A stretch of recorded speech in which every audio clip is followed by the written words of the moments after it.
for the thousands in attendance and the millions watching around the world. Ladies and gentlemen, let's get ready to rumble! UK. How's it going, everybody? My name is Snooze VGC, and you're watching Money Matches. Now, I just had a ton of caffeine, Dr. Pepper, my favorite, and I am feeling excited and hyper and ready to go into this money match. Sadly, I was not able to be around for this money match. As you recall, I'll throw their player cards up on the screen right now. It was between Jack the Battler and Quinn Johnston. Now, talking to these two throughout the week as they're getting ready for their money match, Jack seemed a little bit more confident than Quinn did. Quinn wasn't quite sure what to bring, and they both had some hard days on the ladder. I saw that they posted on Twitter that, you know, there was a couple days where they just didn't click with their moves.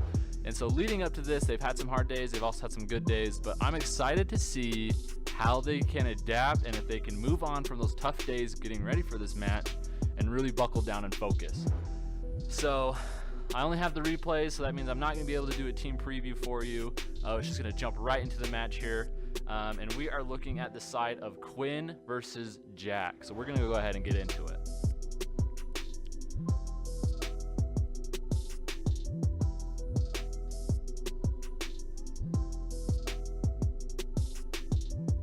Okay, so we are in turn one. Quinn throws out his Landorus and his Charizard, while Jack throws out his Heatran and his own Charizard. Okay, so we got double Charizard. I'm going to assume Charizard Y, and if that's a Scarf Landorus, this could really be a good position for Quinn. So Jax is going to go first, so I wonder if Quinn's Charizard is a little slower than Jax. I guess we'll see. The sun will come up. I mean, it might just be a speed tie. Oh no, it doesn't. He doesn't even evolve his Charizard, so he just leaves it as it is.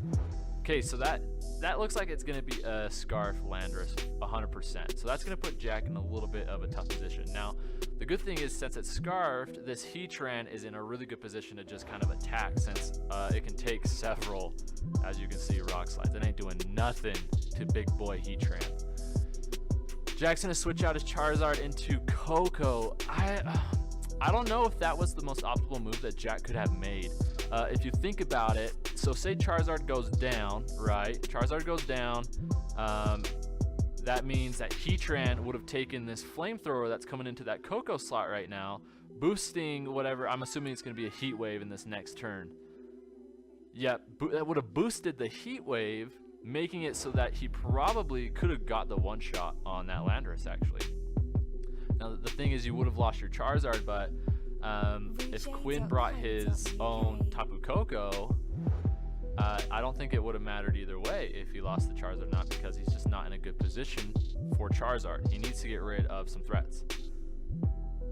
Yep, so there's Tapu Lele. Tapu going to make some things go a little bit freaky on the dance floor. And Charizard's going to protect here. I wonder why he hasn't evolved his Charizard. If it even is a Mega Evolution. It'll be interesting to see. So he's protecting, scouting, seeing what this Landorus is going to do. There's the Heat Wave. I wonder if this Lele can outspeed that Heatran. I have noticed that some Leles on the ladder recently have been running Focus Blast, and I'm like, that is the craziest tech ever. Like, if you think about it, Focus Miss is a hard move. Oh, okay, so it was Mega Y, and it did outspeed. So I wondered, so that must be another Scarf Landorus. And that is a super slow Lele, because Heatran isn't very fast, and unless, even with a good amount of speed investment, you can kind of, you can still underspeed Lele. So that's interesting. I would wonder what the spread was on that Lele. Okay, so Quinn's kind of in a tough position here because he has to decide whether he wants to Rock Slide and flinch the game out, or Earthquake and protect.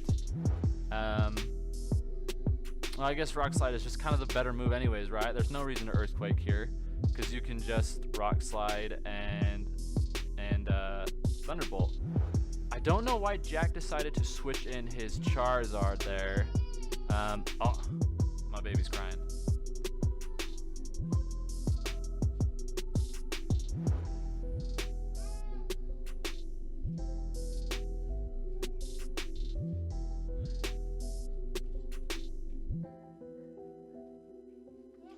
Look what you did. Look what you did. Is this what you wanted? Is this what you wanted? Huh? Is this what you wanted? Okay. So we're back in the battle. Yeah, I think Jack should have just left his Landorus in instead of switching out, because then the Charizard gets picked up and now it's just becoming a flinch war. And with two not even Choice Scarf, it's Assault Vest. So I feel like, yeah, he definitely should have stayed in there. I feel like he should have protected with Heatran and Earthquake.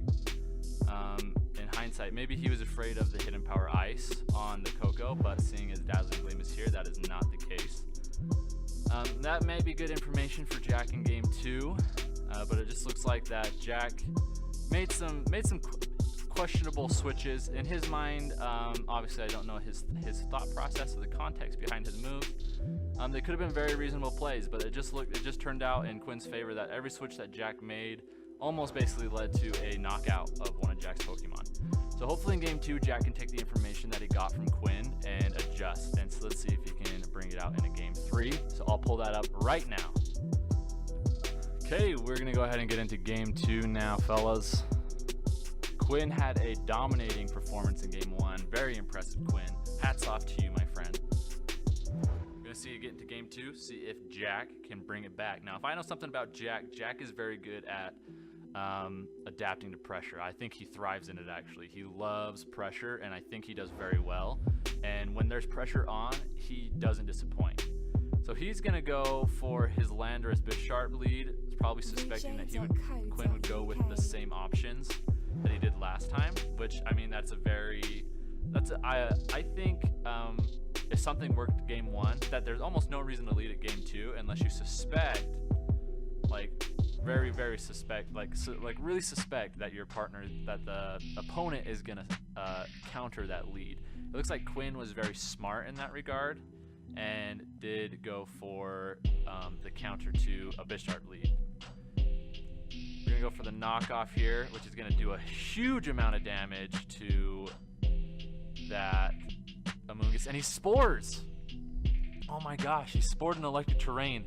The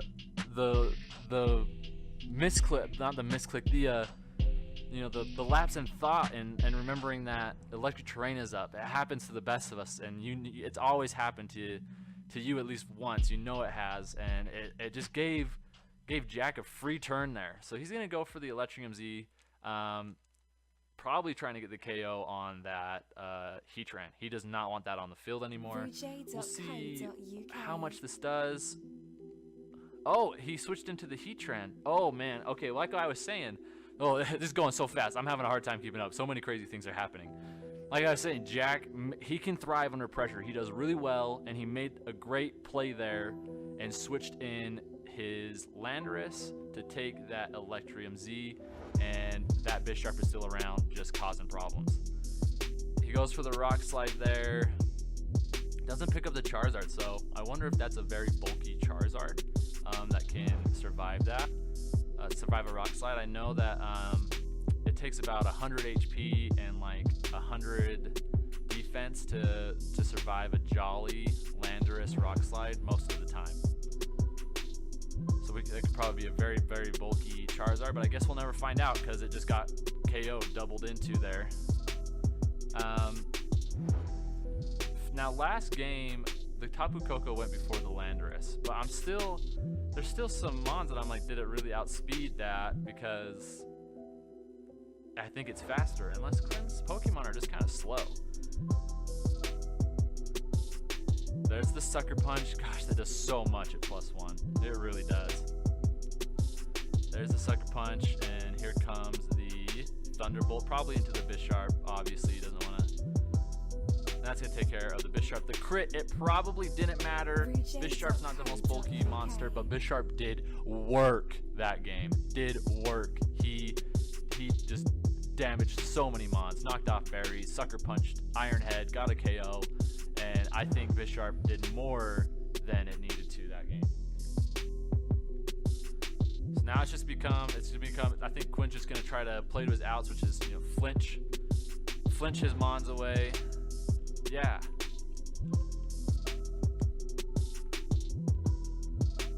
There, yeah, it must be Scarf. Maybe he flinched the first game and I just didn't notice it, and that's how we got the Dazzling Gleam off.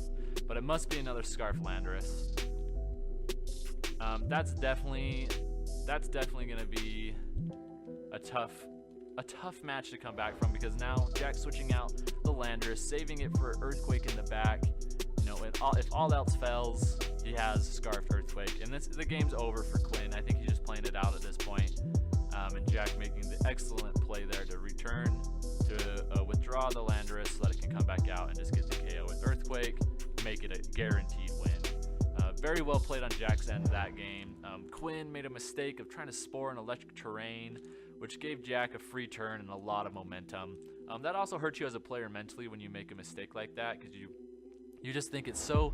You've been playing this season, and all these terrains for almost 2 years now, and you still make mistakes like that. And that's nothing. That's no shade on Quinn there. It's just it's a mistake. Everybody makes those mistakes, Quinn. So don't worry about it, my man. Jack, excellent played in game 2. He made some excellent switches, excellent calls, and just really put him ahead. So we're gonna go into a game 3, sudden death for the money. It's gonna be $20 for this wager. Someone's walking home a rich man today. So let's pull up game 3, get into it, waste no more time, and see who our winner is. Okay, let's go. Let's get it, boys. Game 3, sudden death, mono a mono. Jack versus Quinn. Quinn versus Jack. Turn 1. Let's go. And we got the slow motion Tapu Lele and the shiny Charizard versus the Heatran Charizard lead. Okay, this is what Jack led game 1. Did not turn out very well for him. Jack probably noticed that that Quinn doesn't want to lead the Landorus anymore, knowing that Jack led Bisharp last last game, and it kind of just really gave him a lot of trouble, where he just couldn't switch in his Landorus, and if he did, Bisharp was getting a +1 and was doing major bonus damage. We go for, he got the Tailwind, goes for the Flamethrower. Okay. Goes for the Psychic. Ooh, yeah, that's gonna easily take care of that Charizard. So I wonder if the Heatran and the Lele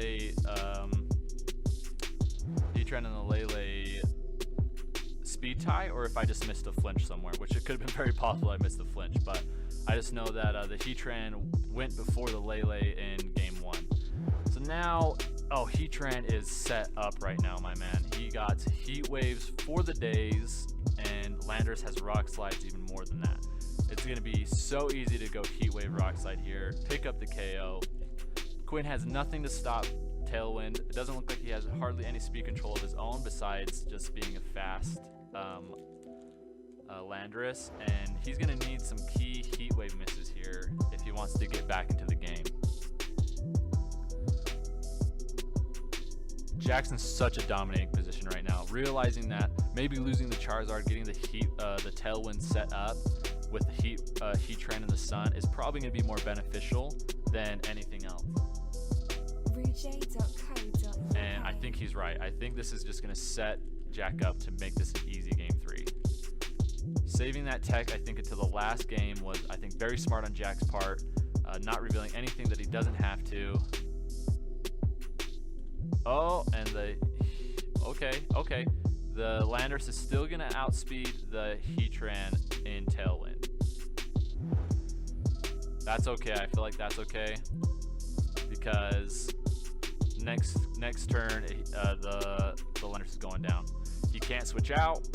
He's to his last 2 Pokemon. This has just been a dominating performance for Jack. And that's no problem. That's no fault on Quinn. Jack held that tailwind until the very last turn, the very last game, and it's just over. It's over. Congratulations, Jack. Very well done, my friend. I was very impressed with your gameplay and handling that pressure. Quinn, you did excellent as well. Game 1, you dominated. Game 2, you just made some simple mistakes. In Game 3, Jack just had some tech that, you know, you couldn't have prepared for. So that's no fault of yours. Excellent play, my friend. And what? This just in. What is it? Champion trophy? Bonus cash. Quinn, my friend, you are the winner of our bonus cash. Just for participating, I'm gonna give you $10, my friend. Thank you for playing, and I hope that you will play money matches again, same as you, Jack. And thank you for tuning in, everybody.